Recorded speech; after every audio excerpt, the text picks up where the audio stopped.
ज्योतिष की दुनिया में कुछ ऐसे बिंदु हैं जिनका नाम सुनते ही मन में एक रहस्य सा जागता है, शायद थोड़ा सा डर भी। आज हम ऐसे ही एक बिंदु पर बात करने वाले हैं, केतु। हमारे सामने ज्योतिषी तुषार शुक्ला का एक लेख है, केतु तंत्र रहस्य, एक अदृश्य मार्ग का महाग्रंथ। और ये लेख ये केतु को सिर्फ ग्रहों की गणना का एक हिस्सा नहीं मानता, ये इसे जीवन और मृत्यु के बीच का एक दरवाजा बताता है। जी हाँ, बिल्कुल। इस लेख का जो केंद्रीय विचार है वो यही है कि केतु कोई ठोस दिखने वाला ग्रह नहीं है। ज्योतिष में से छाया ग्रह कहा गया है, मतलब एक परछाई। और इस परछाई का उद्देश्य इस लेख के अनुसार वो है मोह माया का जाल काटना, सांसारिक बंधनों से परे ले जाना और परम सत्य का अनुभव कराना। ये तो काफी गहरा दृष्टिकोण है, मतलब सिर्फ एक कैलकुलेशन पॉइंट नहीं। तो आज की हमारी ये जो बातचीत है, इसका मकसद यही है कि इस लेख के आधार पर केतु के इस अनदेखे अदृश्य रूप को समझें और जीवन पर इसके क्या असर होते हैं उस पर बात करें। चले इस पहेली को परत दर परत खोलते हैं। तो शुरुआत यहीं से करते हैं कि केतु कोई चमकता पिंड नहीं है, छाया है। ज्योतिष के हिसाब से इस छाया ग्रह होने का मतलब क्या है, तकनीकी तौर पर और दार्शनिक तौर पर भी? हाँ, देखिए, तकनीकी रूप से तो केतु और राहु भी ये असल में ग्रह नहीं है, जैसे शनि या बृहस्पति। इनका कोई अपना फिजिकल बॉडी नहीं है। ये चांद और सूरज के रास्ते के कटान बिंदु हैं, मतलब प्योरली मैथमेटिकल पॉइंट्स। लेकिन ज्योतिष में, खासकर इस लेख में जो बताया गया है, इन्हें बहुत प्रभावशाली माना जाता है। और दार्शनिक स्तर पर छाया होने का मतलब है कि ये सीधे सीधे कुछ देता नहीं, बल्कि छीन लेता है। इसे एक ऐसी ताकत की तरह देखा गया है जो भ्रम हटाती है, मोह हटाती है, सांसारिक चीजों से लगाव कम करती है, ताकि इंसान इन परछाइयों के पार जाके असलियत देख सके। इसे उस तलवार की तरह बताया गया है जो बिना किसी रहम के लोभ, लालच, झूठे रिश्ते सब काट फेंकती है। और इसी काटने वाली प्रकृति में ये बात भी है कि केतु समझौता नहीं करता। लेख में लिखा है कि या तो ये भटकाएगा या फिर सीधे सिद्धि तक ले जाएगा। ये रवैया कुछ ज्यादा ही एक्सट्रीम नहीं लगता? हाँ, ये व्याख्या केतु को इसी चरम स्वभाव का मानती है। मतलब बीच का कोई रास्ता नहीं है। या तो इंसान दुनिया के भ्रम में, नशे में या मानसिक उलझनों में बुरी तरह फंस सकता है, या फिर अचानक उसके अंदर एक तीव्र वैराग्य जागेगा और वो आध्यात्मिक ऊंचाइयों को छू लेगा। इसका स्वभाव डरावना इसलिए लगता है क्योंकि ये इंसान का सामना उन चीजों से कराता है जिनसे हम बचते हैं या डरते हैं, जिसे लेख अदृश्य कह रहा है। इसमें जैसे परालौकिक अनुभव हो सकते हैं, भविष्य का आभास हो सकता है, या जीवन की वो कड़वी सच्चाइयां जिन्हें हम मानना नहीं चाहते। इसी चरम स्वभाव से जुड़ा एक और विरोधाभास है लेख में कि एक तरफ तो ये बेशुमार दौलत दे सकता है और दूसरी तरफ बिल्कुल कंगाल भी बना सकता है। ये ज्ञान भी दे सकता है और भ्रम में भी डाल सकता है। एक ही ताकत इतने उल्टे नतीजे कैसे दे सकती है? ये तो केतु की रहस्यमयी प्रकृति है, जैसा इस लेख में विस्तार से समझाया गया है। इसे माना जाता है कि यह संतुलन बिगाड़ने वाली शक्ति है। स्टेबिलिटी नहीं, उथल पुथल लाता है जीवन में, और इसी उथल पुथल से वो चरम नतीजे निकलते हैं। हो सकता है किसी को अचानक किसी बड़े संत या सिद्ध का आशीर्वाद मिल जाए, या फिर वो बिना किसी वजह के दुश्मनों के गहरे जाल में फंस जाए। यह मुक्ति के दरवाजे तक ले जा सकता है, लेकिन अगर इंसान तैयार नहीं है या दिशा गलत पकड़ ली, तो यही ताकत उसे मानसिक अस्थिरता, या जिसे लेख कहता है पागलपन का अंधकार, उसमें भी धकेल सकती है। इसकी चाल की तुलना वो सांप से की गई है, धीमी, छुपी हुई, रहस्यमयी, और फिर अचानक डस लेने वाली। अच्छा, इसका मतलब ये हुआ कि ये इंसान को कभी चैन से बैठने नहीं देता, हमेशा कुछ न कुछ छीनता रहता है, जैसा लेख इशारा कर रहा है। आखिर इस लगातार छीनने का मकसद क्या बताया गया है? इस व्याख्या के अनुसार तो केतु का मूल काम ही मोह काटना है, आत्मा को उन सभी भारी परतों से, पहचानों से आजाद करना जिनसे हमने खुद को जोड़ रखा है, और उसे उसके असली नंगे सच का सामना कराना। इसलिए जीवन में जो नुकसान होते हैं, चाहे वो पैसे का हो, रिश्तों का या इज्जत का, उन्हें इस नजरिए से एक बड़े मकसद का हिस्सा माना जाता है। ये अनुभव हमें याद दिलाते हैं कि दुनिया में कुछ भी पक्का नहीं है, सब नश्वर है। इसका मकसद इंसान को बाहरी दुनिया से हटाकर अंदर की खोज की तरफ मोड़ना है, आत्मविश्लेषण की ओर। इस असर को थोड़ा और करीब से देखें तो मान लीजिए किसी की कुंडली में केतु लग्न में है, यानी जन्म कुंडली के पहले घर में, फर्स्ट हाउस जिसे कहते हैं, तो उस व्यक्ति के जीवन पर इसका क्या खास असर बताया गया इस लेख में? लेख कहता है कि जब केतु लग्न में यानी पहले भाव में होता है तो ऐसा इंसान अक्सर खुद को समाज से अलग थलग महसूस करता है। वो लोगों की भीड़ में भी एक गहरा अकेलापन महसूस कर सकता है। उसे दुनिया के जो आम सुख हैं, जैसे लेख में जिक्र है मदिरा का, स्त्री संग का या दूसरी विलासिता की चीजों का, उनमें उसे संतुष्टि नहीं मिलती, बल्कि एक तरह का खालीपन लगता है। निरर्थकता का एहसास होता है। उसे लगता है कि असली खुशी कहीं और है। उसके अंदर एक अनजानी प्यास होती है, एक खिंचाव जो उसे तप, ध्यान, गूढ़ विद्याओं, रहस्यमयी चीजों की तरफ खींचता है।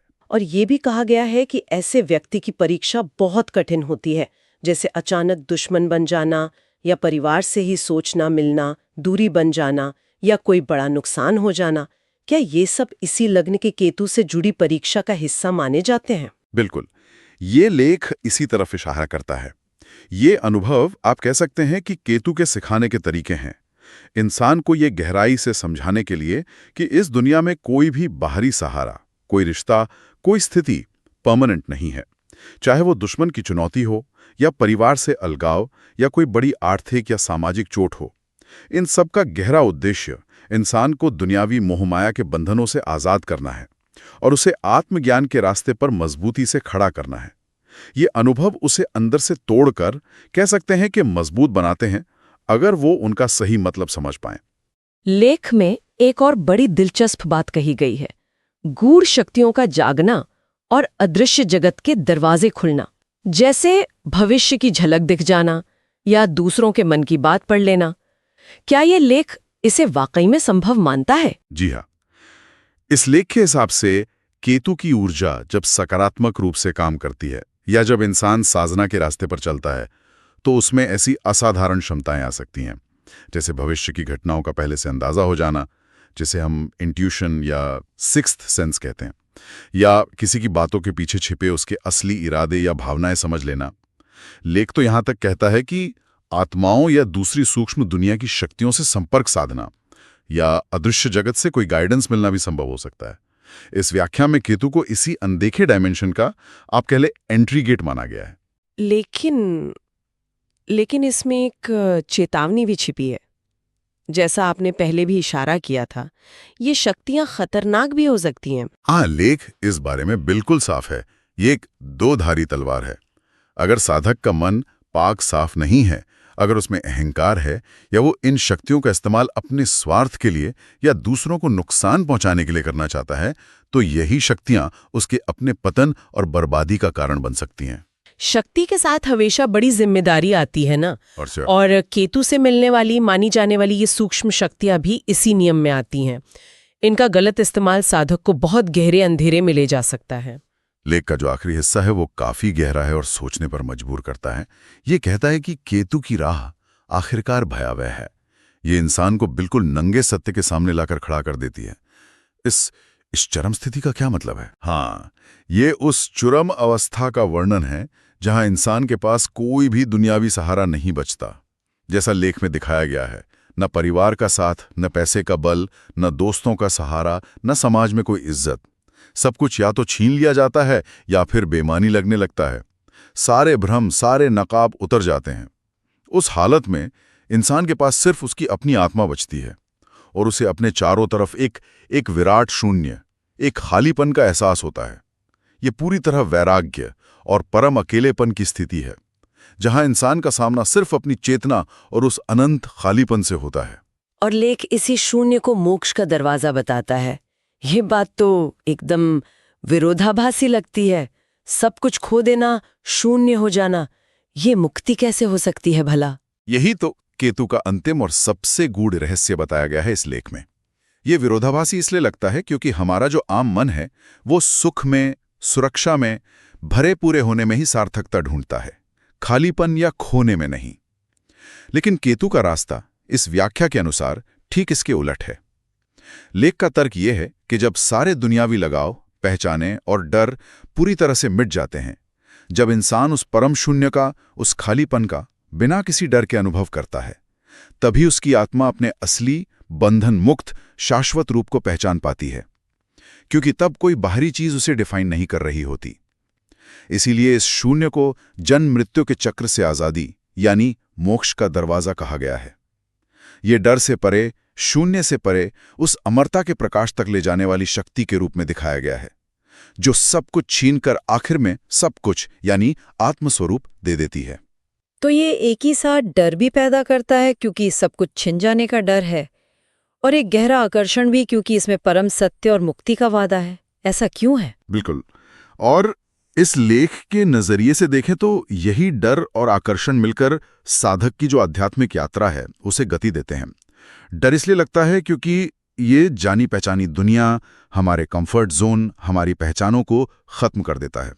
ये अज्ञात में छलांग लगाने जैसा है। और आकर्षण इसलिए है क्योंकि ये सबसे गहरे सवालों के जवाब, परम ज्ञान और जन्म मरण से मुक्ति का अंतिम लक्ष्य सामने रखता है।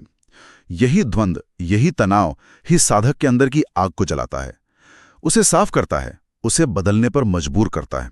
जैसे सोने को कुंदन बनने के लिए तपना पड़ता है ना, बस कीतु की राह उसी तपन का प्रतीक है। तो इस गहन विश्लेषण के बाद हम कह सकते हैं कि ज्योतिषी तुषार शुक्ला के इस लेख के अनुसार केतु ज्योतिषीय गणना का सिर्फ एक बिंदु या कोई अशुभ असर भर नहीं है, बल्कि ये वैराग्य, आध्यात्मिक जागृति और परम सत्य की ओर ले जाने वाला एक बहुत शक्तिशाली, हाँ चुनौतीपूर्ण और कठिन जरूर है, पर एक उत्प्रेरक है। ये मोह के बंधनों को काटता है, दुनियावी भ्रम के पर्दे हटाता है और इंसान को मजबूर करता है कि वो अपने असली नंगे स्वरूप का सामना करे। जी, सार यही है कि इस खास व्याख्या के अनुसार केतु का रास्ता त्याग, पीड़ा और दुनियावी नुकसान से भरा हो सकता है। इंसान को लग सकता है कि वो सब कुछ खो रहा है, लेकिन इसका अंतिम लक्ष्य, जैसा यहाँ बताया गया है, वो है सांसारिक बंधनों से पूरी आजादी और आत्मा का उस परम शून्य में मिल जाना जिसे मोक्ष की अवस्था कहा गया है। ये एक अदृश्य रास्ता है जो सतह पर देखने में शायद विनाश जैसा लगे, लेकिन गहराई में वो आध्यात्मिक सृजन का मार्ग है। आज की ये चर्चा वाकई हमें गहरे विचारों में छोड़ जाती है। क्या जीवन में परम स्वतंत्रता या जिसे मोक्ष कहते हैं, उसे पाने के लिए वाकई सब कुछ खो देना, उस शून्य का सामना करना जरूरी है, या फिर दुनियावी जीवन जीते हुए भी एक आध्यात्मिक संतुलन पाया जा सकता है? केतु का मार्ग जैसा इस लेख में बताया गया है, क्या वो अकेला रास्ता है या सिर्फ चरम स्थितियों का एक चित्रण?